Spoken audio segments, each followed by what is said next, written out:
बिस्मिल्लाहिर्रहमानिर्रहीम। अस्सलाम वालेकुम बच्चों, आज हम मज़मून उर्दू से उन्वान मुज़क्कर और मुअन्नस पढ़ने वाले हैं। मुज़क्कर बच्चों हम बोलते हैं बच्चे को, मुअन्नस हम बोलते हैं बच्ची को। इसी तरह से अगली तस्वीर जो है हमारी, इसमें आप देखेंगे बूढ़ा है और एक बूढ़ी है। तो जो बूढ़ा है वो हमारा क्या है, वो हमारा मुज़क्कर है, मुअन्नस हमारी बूढ़ी है। लड़की क्या है हमारी, मुअन्नस है। लड़का जो है वो हमारा मुज़क्कर है।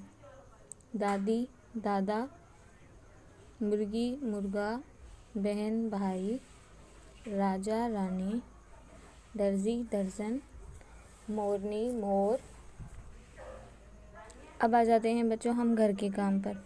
दी गई वर्कशीट हल करें। आपका घर का काम क्या है बच्चों, दी गई वर्कशीट हल करें। ठीक है, आ जाते हैं अब हम वर्कशीट पर। वर्कशीट में मुज़क्कर आपको दिए गए हैं, आपको इनके मुअन्नस लिखने हैं।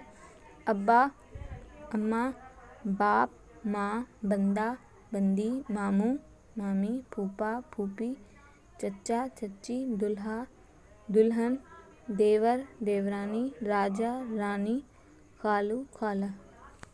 उम्मीद है आपको मुज़क्कर और मुअन्नस समझ आ गए होंगे बच्चों। शुक्रिया।